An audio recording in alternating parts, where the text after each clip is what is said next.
इस कानपुर में हमने देखा है कि जब हम वेस्टर्न रोड से निकलते थे, fuck fuck fuck fuck diesel का धुआं चलता था। बताइए साहब, कपूर साहब, आप वो देखे रहो ना, अब दिखाई पड़ते कब हूं। अब कानपुर एकदम आपके लल्लन टाप की तरह हो गया कि हमारे पास कोई कमी नहीं है। जो लोकल फाल्ट्स होते थे उनको भी हम तेजी के साथ सुधार रहे हैं। और ये बात बता दें, नहीं बिजली पे तो लेकिन बहुत आप नाराजगी जनता की, देखिए लोग मैं बता सड़कों पर, ये एक सतत प्रक्रिया है। जिन माफियाओं के ऊपर जाने से अखिलेश बाबू को कष्ट हो रहा है, कौन है वो?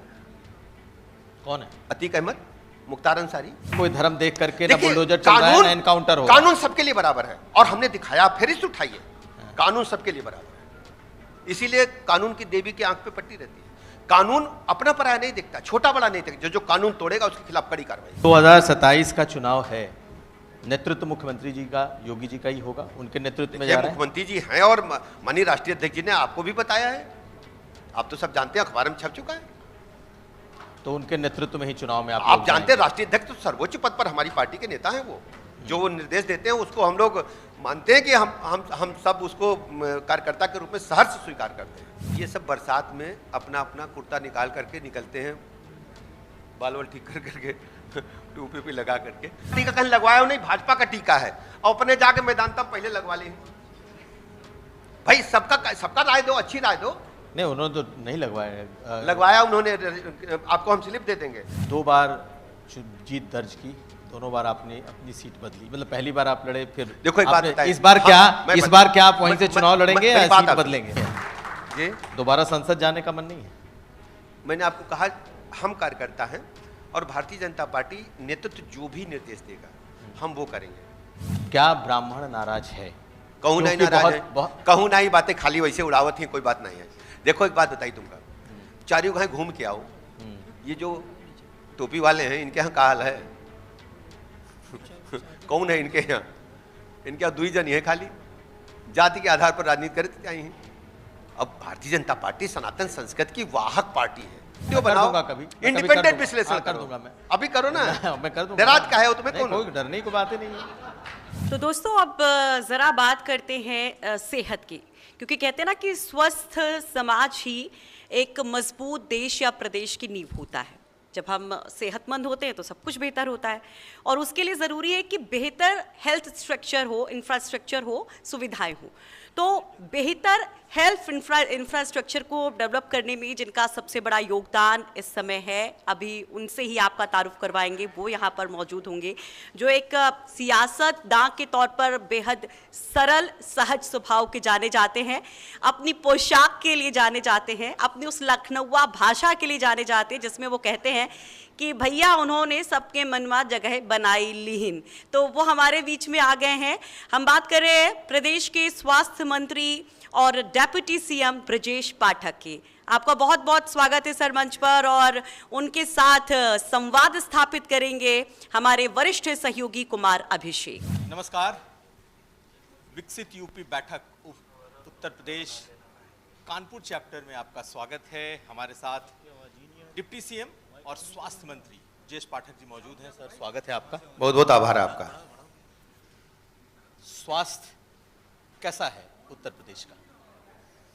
शानदार। आप राजनीतिक स्वास्थ्य की बात कर रहे हैं? मैं अब पहले तो आपके स्वास्थ्य विभाग की बात कर रहा हूं, फिर राजनीतिक स्वास्थ्य की बात कर रहा हूं। स्वास्थ्य विभाग ने 17 से अब तक हेल्थ सेक्टर में बड़ी छलांग लगाने का काम किया है। आज उत्तर प्रदेश राज्य में हमारे पास हेल्थ सेक्टर में इंफ्रास्ट्रक्चर के मामले में मैं कहूं, निचली इकाई से लेकर के और डिस्ट्रिक्ट लेवल के हॉस्पिटल्स तक में हमने अच्छा सुधार करते हुए बड़े उल्लेखनीय प्रगति हासिल की है। मैं आपको इंफ्रास्ट्रक्चर समझा दूं, हमारे पास 25,500 से अधिक स्वास्थ्य उपकेंद्र, स्वास्थ्य आरोग्य मंदिर हैं, जो 5,000 की आबादी पर हैं। पहले नगण्य होते थे। इसके अलावा वहाँ पर 14 प्रकार की पैथोलॉजी जांच होती है, 95 प्रकार की निःशुल्क दवाइयाँ हैं, जच्चा बच्चा के वैक्सीनेशन और नॉर्मल डिलीवरी की सारी सुविधाएं वहाँ उपलब्ध हैं। इसके अलावा हमारे पास 3,500 से अधिक प्राथमिक स्वास्थ्य केंद्र हैं, जहाँ पर प्राथमिक चिकित्सा की सभी सुविधाएं उपलब्ध हैं।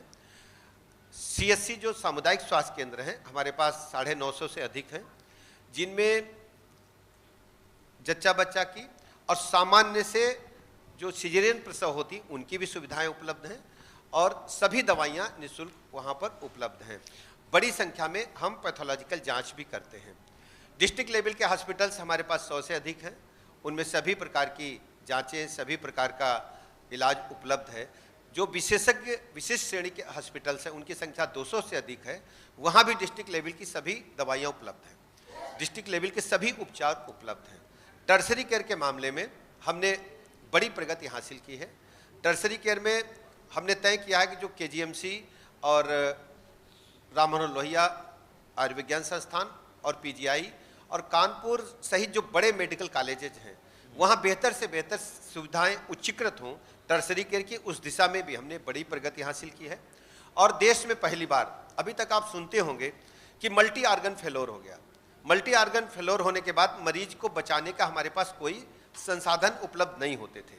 इसके लिए दुनिया में जो क्वाटरनी केयर आई है उस दिशा में हमने कदम आगे बढ़ाया है।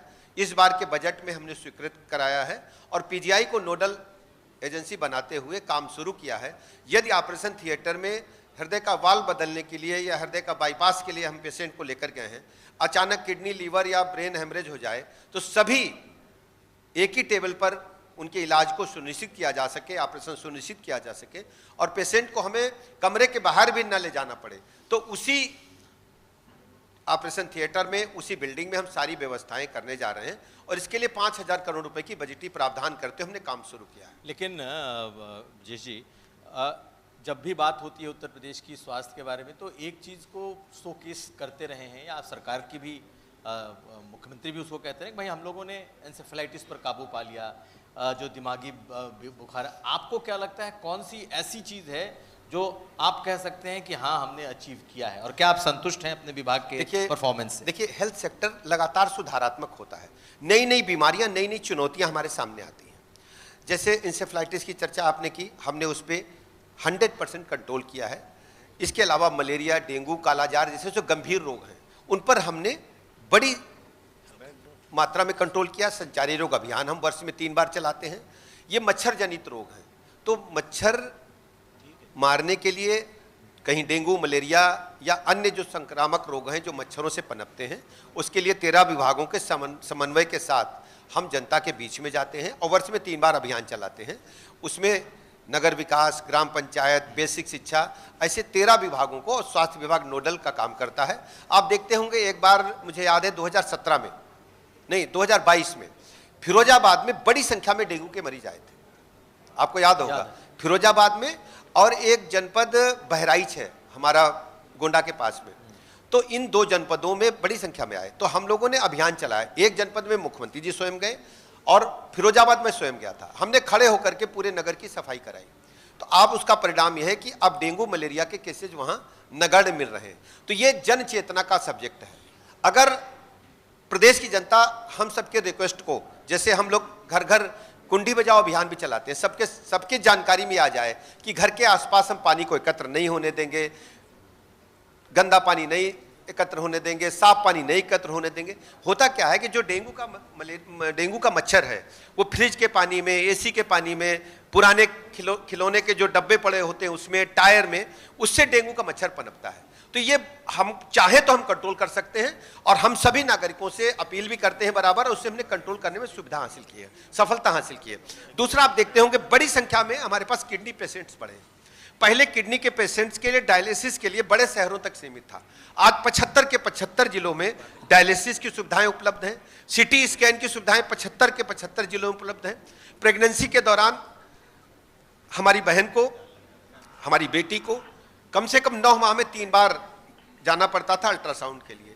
और आप जानते हैं कि रेडियोलॉजिस्ट की संख्या उतनी नहीं है जितनी होनी चाहिए अप टू द मार्क अपने राज्य में। इस पर मैं बाद में आऊँगा। तो हमने प्राइवेट अल्ट्रासाउंड सेंटर्स को चिन्हित किया। हम अपने जिस बहन को अल्ट्रासाउंड कराना है, हम आशा वर्कर के माध्यम से उनको बारकोड उनके मोबाइल पर भेजते हैं और बारकोड स्कैन करते ही प्राइवेट अल्ट्रासाउंड सेंटर से निःशुल्क उनका अल्ट्रासाउंड सेंटर होता, पैसे सरकार के खाते से कटते हैं। इस प्रकार लगातार सुधारात्मक प्रक्रिया चल रही है। दवाई की कोई कमी नहीं है। एक आंकड़ा हम छोटा सा बताते हैं। हम अभी जो वर्ष में समीक्षा करते हैं कि हमारे पास कितने पेशेंट आए, हम आंकड़ा देख रहे थे 50 करोड़ से अधिक पेशेंट हमारे विभिन्न अस्पतालों में आए हैं जिनको निःशुल्क चिकित्सा व्यवस्था उपलब्ध कराई है। रोज का आंकड़ा ये है, स्वास्थ्य विभाग में केवल हमारे पास 1.25 लाख पेशेंट आते हैं जो ओपीडी हमारी। हमारे पास 8,000 से अधिक मरीज एक्सीडेंटल आते हैं जिनका निःशुल्क हम इलाज करते हैं, और ऐसे ही 12,000 मरीज हमारे पास गंभीर रोगों से ग्रसित प्रतिदिन आते हैं, जिसमें हार्ट, लीवर, किडनी या अन्य गंभीर रोगों से ग्रसित आते हैं। उनका भी इलाज हम व्यवस्थित ढंग से सुनिश्चित करने का काम करते हैं। इसके साथ आदरणीय प्रधानमंत्री नरेंद्र मोदी जी की जो गेम चेंजर योजना है आयुष्मान भारत, 5 लाख तक के निःशुल्क इलाज की गारंटी आदरणीय प्रधानमंत्री नरेंद्र मोदी जी की इस योजना ने दिया। अब गरीब को आवश्यक नहीं है कि वो केवल सरकारी अस्पताल में जाए। हमने 4,000 से अधिक अस्पताल प्राइवेट चिन्हित किए हैं, और आप देखते होंगे बड़े बड़े जो प्राइवेट अस्पताल हैं वहां भी गरीब आदमी निःशुल्क इलाज करा सकता है। इसको सुनिश्चित करने का काम आदरणीय प्रधानमंत्री जी ने किया है। मेडिकल कॉलेज को हमने बड़ी संख्या में खोला है। आप जानते हैं कि सरकारी क्षेत्र में आजादी से 1947 से लेकर अब तक, मतलब 17 तक हमारे पास मात्र 40 मेडिकल कॉलेज खुले थे इस राज्य में। मेडिकल की पढ़ाई के लिए हमारे बच्चे या तो साउथ जाते थे या महाराष्ट्र जैसे राज्यों में जाते थे।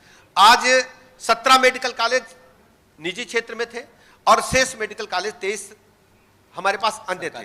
अब स्थितियां हैं कि हमारे पास 81 मेडिकल कॉलेज पूरी क्षमता के साथ काम कर रहे हैं, पूरी क्षमता। तो और मेडिकल कॉलेज 83 हमने जोड़े हैं।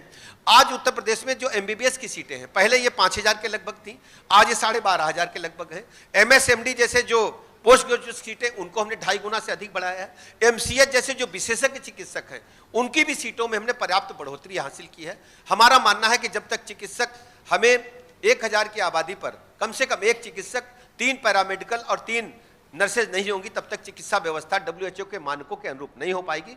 उस दिशा में हम काम कर रहे हैं। मेडिकल कॉलेज के साथ साथ हम नर्सिंग कॉलेजेज, जो पैरामेडिकल कॉलेजेज भी बराबर खोल रहे हैं, जिससे लोगों को गुणवत्तापरक चिकित्सा व्यवस्था सुनिश्चित की जा सके और हमारे युवाओं को रोजगार मिल सके। इस दिशा में हमने बड़ी तेजी के साथ और जो आप समझते हैं कमजोरी आपके विभाग में, सबसे बड़ी कमजोरी क्या है? आप क्या मानते हैं कि कहाँ आप कमजोर हैं? देखिए, आप जानते हैं कि हमारे पास मरीजों की संख्या बहुत अधिक है।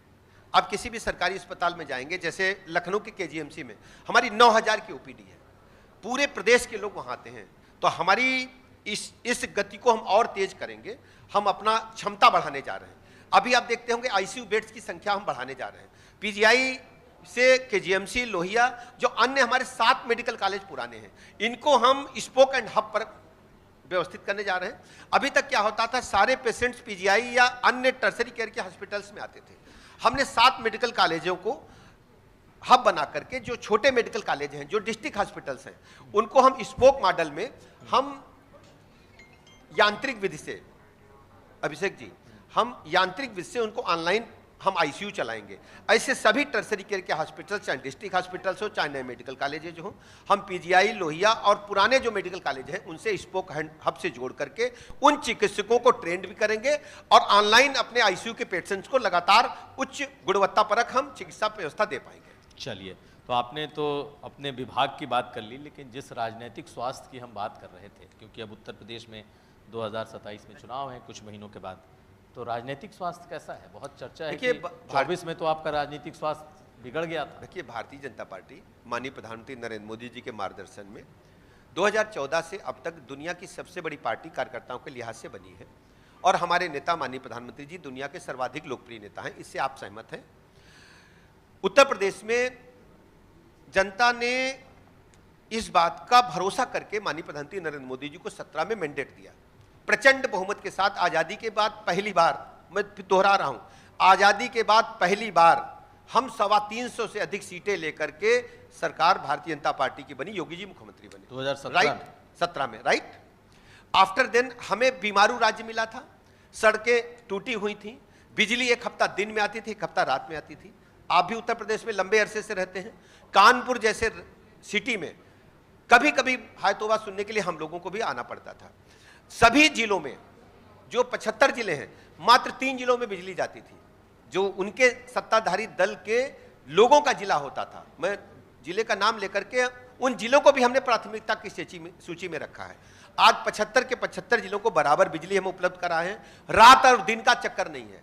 17 से पहले जरा स्टेट में पूछिएगा कि एक हफ्ता दिन में बत्ती आती थी, एक हफ्ता रात में, ऐसा क्यों था? क्या रात में बच्चे नहीं पढ़ेंगे और दिन में लोग गर्मी में बैठेंगे? या अन्य संसाधनों का उपयोग करेंगे, आप लालटेन, कुप्पी, दिया किसी घर में आपको ढूंढने नहीं मिलेगा पूरे प्रदेश में। और जनरेटर, इन्वर्टर का प्रयोग भी नगण्य हो गया है। इस कानपुर में हमने देखा है कि जब हम वेस्टर्न रोड से निकलते थे, fuck fuck fuck fuck diesel का धुआं चलता था। बताइए साहब, कपूर साहब, आप वो देखे रहो ना, अब दिखाई पड़ते कब हूं। अब कानपुर एकदम आपके ललन टॉप की तरह हो गया है। कानपुर आपका ललन टॉप हो गया है। कानपुर नंबर 1 पर बात एकदम जान लीजिए, कानपुर हम लोगों के प्राथमिकता के एजेंडे में है। कानपुर को विकसित शहर के साथ साथ जो उसका औद्योगिक जगत में स्वरूप था उसको हम स्थापित करेंगे। अभी हमारा नेतृत्व कानपुर का बैठा था, हम लोग चर्चा कर रहे थे। नहीं, लेकिन कानपुर की जब आपने जो बात आईटी सेक्टर में, पूरी बात मैं कर दूं, हमारा मानना है कि कानपुर को औद्योगिक जगत में जिस ढंग से दुनिया में नाम था, तो कानपुर हमारा दोबारा औद्योगिक जगत में नंबर 1 पर आए, उसके लिए हम काम कर रहे हैं। आईटी सेक्टर में हम चर्चा कर रहे थे अपने नेतृत्व से। कानपुर का जो नेतृत्व है, हमारी जो बंद पड़ी मिलें हैं, क्यों ना हम वहां पर बंगलोर में जो हमारे बच्चे जाते हैं, इंजीनियर्स जाते हैं, उनको हम कानपुर में काम दें। हम सभी ऐसी मिलों में हम प्रस्ताव करते हैं सुनने में कि तो हम बहुत वहां अच्छा पर लग रहा है, लेकिन ये हम दिख वहां नहीं पर रहा है। सॉफ्टवेयर कंपनियों को लाएंगे, खोलेंगे। हम प्रस्ताव लेकर के जा रहे हैं और संबंधित लोगों के हम संपर्क में हैं। और किसी भी काम को पूरा करने में कुछ समय लगता है, आप ये बात तो मानते होंगे। 17 से अब तक आप बताइए कितना परिवर्तन हुआ। आप एज ए रिपोर्टर, राज्य रिपोर्टर आप हैं, नहीं, ठीक राज्य है, के आप ब्यूरो चीफ हैं। परिवर्तन को मैं मानता हूं, लेकिन देखिए, हाँ, मैं बता दूं, किसी भी राज्य को अगर हम बेहतर बीमारू राज्य से निकालना चाहते हैं, सबसे बड़ी चुनौती हमारे सामने इंफ्रास्ट्रक्चर की थी। आज 75 जिलों को हमने 4 लेन से जोड़ने में सफलता हासिल की है। राइट, ठीक हाँ है। करते हाँ, चलिए। बिल्कुल। हुकारी नहीं भरवा तो हम पूरी बात कहानी नहीं, कैसे आप बोलिए। हुकारी भरते चलो तो पक्का है ना। 75 जिलों को सड़क हाँ, अच्छी है ना, अच्छी है। सहमत। सर्वाधिक एक्सप्रेसवेज हमारे पास है, बोलो। सही है। हाँ, आप सोचिए 55% एक्सप्रेसवेज मेरे पास है। बिजली हम समाजवादी पार्टी के शासनकाल में 15,000 मेगावाट उपयोग करते थे तो अखबार में निकलता था। आज हम 30, 31, 32,000 मेगावाट तक प्रतिदिन बिजली पीक आवर में यूज कर रहे हैं और बिजली की हमारे पास कोई कमी नहीं है। जो लोकल फॉल्ट्स होते थे उनको भी हम तेजी के साथ सुधार रहे हैं। और ये बात बता दें आप, नहीं, बिजली पे तो लेकिन बहुत आप नाराजगी जनता की, देखिए, लोग मैं बता सड़कों दूं, पर, ये एक सतत प्रक्रिया है। जैसे आपका जो चैनल है ना, आप रोज रिपेयरिंग कराते हैं कि आपकी हार्ड डिस्क गर्म हो गई है, लोड ज्यादा है, तो इस प्रकार की प्रक्रिया चलती रहती है। लेकिन सरकार का उद्देश्य है कि लोगों को गुणवत्तापरक बिजली देना और लगातार बिजली देना। उस दिशा में हम तेजी के साथ काम कर रहे हैं। ठीक है, हम लोग और पॉलिटिकल, मैं 3-4 बातें और बता दूं। आप पानी की सोचिए, पानी के बारे में बुंदेलखंड में ट्रेन से पानी आएगा, 17 से पहले अखबारों की सुर्खियां बनता था। आज पानी की किल्लत उत्तर प्रदेश में इस प्रकार की नहीं है कि मनुष्यों के लिए पानी ना हो। हम मनुष्यों को भी पानी पिलाते हैं और हमारे जो पशुचर हैं उनको भी पेयजल उपलब्ध हो, उनको भी संसाधन उपलब्ध हो। हम उस दिशा में ही काम कर रहे हैं। स्कूलों की हालत क्या थी? बेसिक शिक्षा के स्कूलों को तबेला बना करके समाजवादी पार्टी की सरकार में रखा गया था। आज सभी स्कूलों को, बेसिक शिक्षा के 95-96% स्कूलों को हमने कायाकल्प योजना में गुणवत्तापरक बनाया है। मॉन्टेसरी स्कूल की तरह बाउंड्री वाल बनाई, स्मार्ट क्लासेस दिए, बच्चों को स्कूल ड्रेसेस दिया है, उनको हमने पाठ्य पुस्तकें दी हैं, मध्याह्न भोजन गुणवत्तापरक दिया है। और आप देखेंगे कि समाजवादी पार्टी के शासनकाल में 1,12,00,000 बच्चे बेसिक शिक्षा में बचे थे, ड्रॉप आउट रेट ये था। आज हमने 1,90,00,000 बच्चों को नहीं, लेकिन आप समाजवादी पार्टी की जब बात करते हैं और तो मैं पूरा कर दूं, हाँ, मैं पूरा कर दूं। माध्यमिक शिक्षा में आइए, माध्यमिक शिक्षा में नकल पर ठेके होते थे, ठेके पर नकल होती थी। आज नकल विहीन परीक्षा करा करके पूज्य बाबूजी कल्याण सिंह जी की जो प्रतिबद्धता थी, माननीय राजनाथ सिंह जी की प्रतिबद्धता थी, हमारी सरकार ने पूरा किया है कि हम बच्चों की प्रतिभा के साथ, उनकी बुद्धि कौशल के साथ खिलवाड़ नहीं होने देंगे। हमने नकल विहीन परीक्षा करा करके बच्चों को बराबर प्रतियोगिता का अवसर दिया है। आज उस शिक्षा के क्षेत्र में प्राइवेट यूनिवर्सिटी की संख्या दोगुनी हो चुकी है। हमने प्रदेश की जनता से संकल्प पत्र जब हमने दिया चुनाव में, हमने कहा था कि हर मंडल पर हम विश्वविद्यालय खोलेंगे सरकारी। आज हर मंडल पर विश्वविद्यालय खुल चुका है या खुल रहा है। हमने शिक्षा के क्षेत्र में अमूलचूल प्रगति हासिल की है। इंफ्रास्ट्रक्चर के बाद ये दिया पानी, बिजली, सड़क, स्कूल, अस्पतालों को मैं बता चुका हूं। लेकिन 27 में क्या होगा ये बताइए। अपराध का सोचिए आप, 27 बताइए, 2027 अपराध के मामले में आज हमारे पास कोई भी लिस्टेड माफिया गिरोह सक्रिय नहीं है। समाजवादी पार्टी सहित शासनकाल में 1 डिस्ट्रिक्ट 1 माफिया था। हमारे जिले में 1 डिस्ट्रिक्ट 1 मेडिकल कॉलेज है और एक भी माफिया का नहीं है, एक भी गुंडा नहीं है। और गुंडा है तो अपनी गति को प्राप्त कर चुका है। आज हम कह सकते हैं कि उत्तर प्रदेश की जनता के दिलों पर माननीय प्रधानमंत्री नरेंद्र मोदी जी ने जगह बनाई है और हर नागरिक चाहता है कि उत्तर प्रदेश में भारतीय जनता पार्टी की सरकार रिपीट करे। योगी जी के नेतृत्व में हमने लॉ एंड ऑर्डर के क्षेत्र में, डेवलपमेंट के क्षेत्र में अच्छा काम किया है। औद्योगिक निवेश के क्षेत्र में हम पूरे देश में शीघ्रता से आगे बढ़ रहे हैं। आप सोचिए, आप औद्योगिक क्षेत्र की प्रगति कैसे जानेंगे कि हमारा टैक्स अधिक आए। आज जीएसटी कलेक्शन में हमने बड़े राज्यों को पीछे ढकेला है जो आर्थिक क्षेत्र में हमसे पहले प्रगति कर चुके थे। आज सिर्फ महाराष्ट्र उत्तर प्रदेश से आगे है और हम दूसरे नंबर पर पूरे देश में खड़े हैं जीएसटी कलेक्शन में, और शीघ्र ही में हम नंबर 1 पर आ जाएंगे। चुनौती उत्तर प्रदेश के लोगों ने स्वीकार की है। इसके लिए मैं उत्तर प्रदेश के लोगों का अभिनंदन करूंगा। उत्तर प्रदेश के लोग, कानपुर के लोग किसी चुनौती को स्वीकार कर सकते हैं और जीत सकते हैं। कारण जानते क्या है? और इस बिल्डिंग को आप देखिए, कमरा बहुत अच्छा बना है। आप बनाएंगे, कहिए 15 दिन में एस्टिमेटेड टाइम इसका बनाने का है। उत्तर प्रदेश के लोगों को आप कहिए कि आप 1 हफ्ते में बनाइए, आपको हम यही पैसा 15 दिन वाला दे देंगे, वो 1 हफ्ते में बना के घर चला जाएगा। आप टारगेट तो दीजिए। उत्तर प्रदेश के लोग टारगेट अचीव करना जानते हैं और हमने टारगेट अचीव किया है। उत्तर प्रदेश को औद्योगिक जगत में हमने नंबर 1 पर लाने के लिए काम किया है। आज दुनिया की सबसे बड़ी मोबाइल कंपनी नोएडा में स्थापित है, सैमसंग, और दुनिया को सारे स्क्रीन जो आप यूज करते हैं सबका मोबाइल नोएडा से बना जा रहा है। आप डिफेंस सेक्टर में सोचिए, आप कौन सोचता था कि उत्तर प्रदेश की राजधानी लखनऊ में ब्रह्मोस मिसाइल बनेगी? बुंदेलखंड जिसको लोगों ने मान लिया था वहां कुछ हो ही नहीं सकता, पत्थर पहाड़ है, हम वहां भी डिफेंस गलियारा बनाने में सफल हुए। वहां भी तेजी के साथ प्रगति हो रही है। और पाकिस्तान में जब बैठे आतंकवादी के आकाओं ने जो हमला हमारे बेटों पर किया, उनके खून से रंगा धरती को, तो लखनऊ में बनी ब्रह्मोस मिसाइल ने बदला लेकर के उनके आकाओं को नष्ट करने का काम किया। लखनऊ में बनी ब्रह्मोस मिसाइल थी। और मैं स्पष्ट कर दूं, जिस गति से हम आगे बढ़ रहे हैं, हम कह सकते हैं कि हम नंबर 1 पर औद्योगिक क्षेत्र में भी शीघ्र आने वाले। चलिए, लेकिन जब आप कहते हैं 1 डिस्ट्रिक्ट 1 माफिया हुआ करता था, जब आप लॉ एंड ऑर्डर की बात करते हैं तो अखिलेश यादव भी सवाल उठाते हैं कि भाई माफियाओं की जो सूची है वो जाति देख करके तय हो रही है। आप ये बताओ मुझे, ये आप जो एनकाउंटर्स हैं, मैं अभिषेक जी मैं स्पष्ट कर दूं, आप जरा ये देखो कि क्या क्राइम करने वाला बचा है क्या? इसका जवाब दो मुझे। आप कोई भी क्राइम करने वाला बचा हो तो मुझसे सवाल करो। आप, हमने किसी को टच नहीं किया। जिसने अपराध अगर किया है तो हम नहीं छोड़ेंगे। आप सोचो, जिनकी चर्चा आप कर रहे होंगे, जिन माफियाओं के ऊपर जाने से अखिलेश बाबू को कष्ट हो रहा है, कौन है वो? कौन है? अतीक अहमद, मुख्तार अंसारी, इन्हीं से कष्ट है ना? आप बोलो। नहीं, आप बोलिए ना, आप बोलिए, मैं सुन रहा हूं। नहीं, इन्हीं से कष्ट है ना उनको। उनसे पूछिए, जब तक उन्होंने अपराध नहीं किया कौन उनके घर गया था? जब उमेश पाल जी की हत्या हुई तभी तो शुरू हुआ।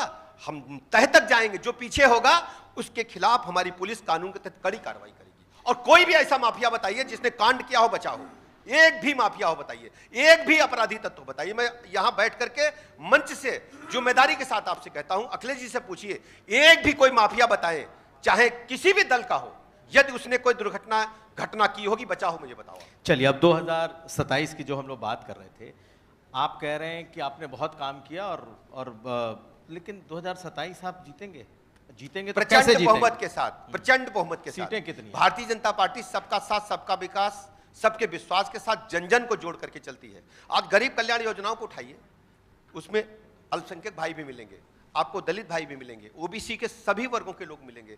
हम तुष्टीकरण की पॉलिटिक्स नहीं करते, हम सबको साथ लेकर के चलते हैं। आप लिस्ट उठाइए जरा, अखिलेश जी की पार्लियामेंट्री बोर्ड को जरा चर्चा करिए, किसी से जाइए जरा प्रदेश की, देश की जनता के सामने। तृणमूल कांग्रेस का पार्लियामेंट्री बोर्ड उठाइए पार्लियामेंट्री बोर्ड दक्षिण की किसी पार्टी का, पार्लियामेंट्री बोर्ड उठाइए शिवसेना यूबीटी का, पार्लियामेंट्री बोर्ड उठाइए एनसीपी का, पुरानी एनसीपी का। क्या हाल है? आपने लोकतंत्र का मजाक बना करके रख दिया है। लोकतंत्र में बाबा साहब भीमराव अंबेडकर ने जब संविधान की रचना की थी तो ये कहा था कि भारत एक लोकतांत्रिक गणराज्य होगा। पार्टी को आप जेब में रखेंगे, आप ड्राइंग रूम में बैठ करके नीतियां बनाएंगे, और जब सरकार बनाएंगे तो परिवार को पोषित करने का काम करेंगे।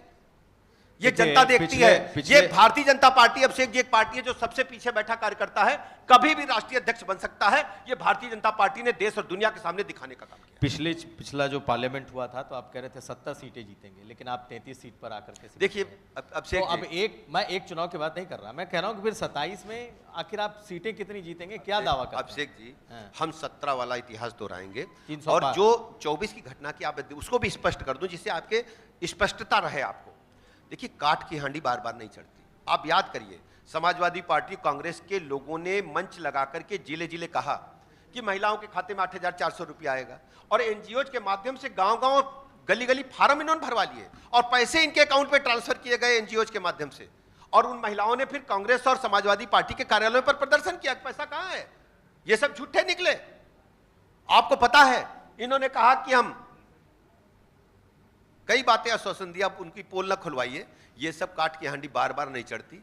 हम सबका साथ, सबका विकास, सबका विश्वास, और उत्तर प्रदेश को पूरे भारतवर्ष का ग्रोथ इंजन बनाने के लिए हम काम कर रहे हैं, और हमने काम करके दिखाया है। उत्तर प्रदेश के लोगों का भरोसा भारतीय जनता पार्टी पर है। माननीय प्रधानमंत्री, तो ये बुलडोजर एक्शन, ये जो एनकाउंटर पॉलिसी है, ये यथावत चलती रहेगी? आप क्या चाहते हैं? हमारे चाहने की बात है। बताओ। अच्छा बताओ, आप ये बताओ, अगर कोई गुंडा माफिया, जैसे आप गाजियाबाद की घटना का जिक्र कर, हाँ बिल्कुल, असद गाजियाबाद की घटना में जो बेटा था, हाँ सूर्या चौहान, सूर्या, उसकी हत्या क्यों हुई? आप बताओ क्यों हुई? आप बताओ ना क्यों हुई? आप भी तो बकरीद रिपोर्टर के दिन गया दोस्तों के साथ, उसके दोस्त ही थे, आपस की अनबन रही है, और उसमें तो क्या आप उसको महिमा मंडित करेंगे? बिल्कुल नहीं, तो बिल्कुल ठीक हुआ ना? तो यही तो हो रहा है, यही तो आप सहमत हो, फिर क्या बात करता हूं? तो फिर आज कोई जाति कोई धर्म देख करके ना बुलडोजर चल रहा है ना एनकाउंटर हो। कानून सबके लिए बराबर है, और हमने दिखाया, फिर इसे उठाइए, कानून सबके लिए बराबर है। इसीलिए कानून की देवी की आंख पे पट्टी रहती है। कानून अपना पराया नहीं देखता, छोटा बड़ा नहीं देखता, जो कानून तोड़ेगा उसके खिलाफ कड़ी कार्रवाई होगी। चलिए, अब 2027 का चुनाव है, नेतृत्व मुख्यमंत्री जी का, योगी जी का ही होगा, उनके नेतृत्व में जा रहा है। मुख्यमंत्री जी हैं, और माननीय राष्ट्रीय अध्यक्ष जी ने आपको भी बताया है, आप तो सब जानते हैं, अखबार में छप चुका है। तो उनके नेतृत्व में ही चुनाव में आप जानते हैं, राष्ट्रीय अध्यक्ष तो सर्वोच्च पद पर हमारी पार्टी के नेता हैं। वो जो निर्देश देते हैं उसको हम लोग मानते हैं कि हम सब उसको कार्यकर्ता के रूप में सहर्ष स्वीकार करते हैं। तो 300 पार योगी जी चेहरा होंगे, और अब आप लोग इस चुनाव को भी उसी तरीके से देखिए, भारतीय जनता पार्टी कोई ऐसी पार्टी नहीं है जो बरसात में घर से निकलती है। ये समाजवादी पार्टी जैसे जो दीगर दल हैं, ये सब बरसात में अपना अपना कुर्ता निकाल करके निकलते हैं, बाल वाल ठीक कर करके, टोपी पे लगा करके। भारतीय जनता पार्टी कार्यकर्ता बैठा, पूछो जाकर कानपुर में जब कोरोना काल आवा तो कौन घर में रहा है? नंगे पैर में चप्पल, भूखे को रोटी, बच्चों को दूध, बुजुर्गों को दवाई कौन पहुंचा रहा था? आप जरा पूछना उनसे, पूछना जब कोरोना का टीका कहीं लगवाया हो? नहीं, भाजपा का टीका है, और अपने जाके मैदान तक पहले लगवा ली।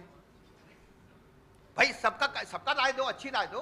नहीं, उन्होंने तो नहीं लगवाया। लगवाया उन्होंने, आपको हम स्लिप दे देंगे। और केवल भारत ही एक ऐसा राष्ट्र है पूरी दुनिया में, भारत ही एक ऐसा राष्ट्र है दुनिया में, मैं आपके सामने कहता हूं, कोरोना का टीका सबके पास कागजी प्रूफ है, कंप्यूटर पर ऑनलाइन दुनिया में देखा जा सकता है। और अमेरिका, इंग्लैंड जैसे राष्ट्रों ने पर्ची मैनुअल बना के दिया था कोरोना के टीका की। आप देखो जाकर के, इनका टीका लगा है, दूठे लगा है।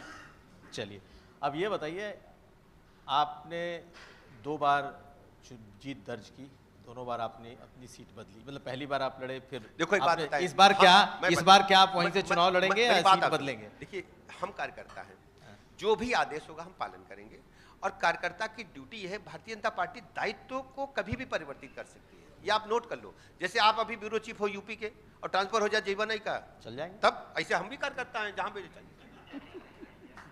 लेकिन वो तो ठीक है। आखिरी सवाल, आपका जो ये नया गेटअप है, आप धोती कुर्ता और ये पट्टा, ये आपने, ये पुरातन संस्कृति है, हमारे पिताजी पहनते थे, तो हमको भी अच्छा लगा।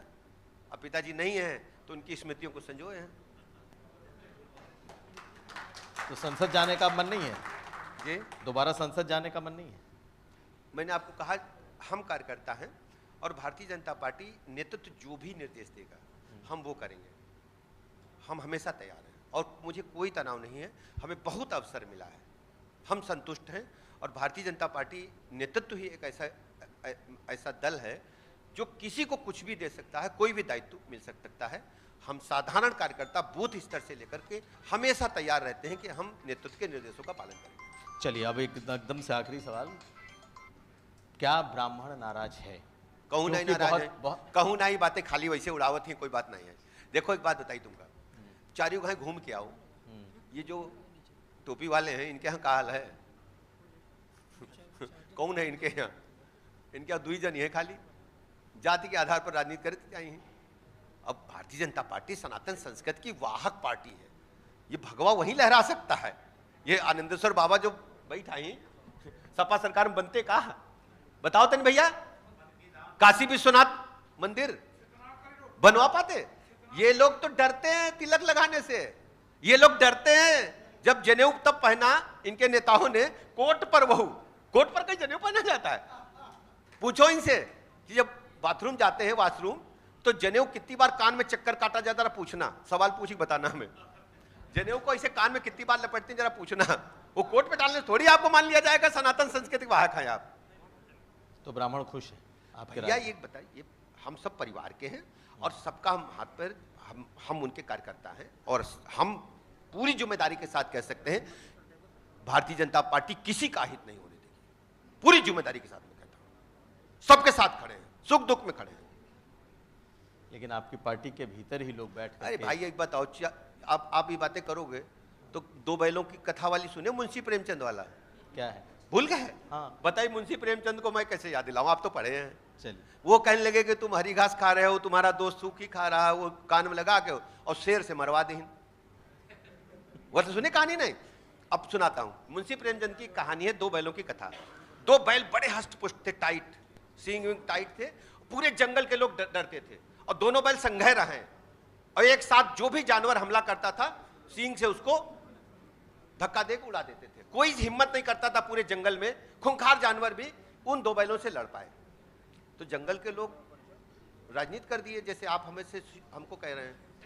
एक बैल के पास गए, कहले देखो तुम्हारा दोस्त इतना होशियार है, अपने हरी खा रहा तुम्हें सूखी में। उसके पास गए, कहले देखो तुमको दूर धकेल दिया, अपने पास में खा रहा है, घर के पास में। दोनों में थोड़ी थोड़ी बातें अंकुरित हुई और दोनों भिड़ गए, बातचीत बंद हो गई। शेर आया, दोनों के एक एक करके निपटा दिया। आप यही चाहते हैं क्या? हमारे ये समाजवादी पार्टी के लोग समाज के दुश्मन हैं और ये मैं डंके की चोट पर कह के जा रहा हूं। ये कभी भी स्वीकार नहीं करेंगे सनातन संस्कृति को।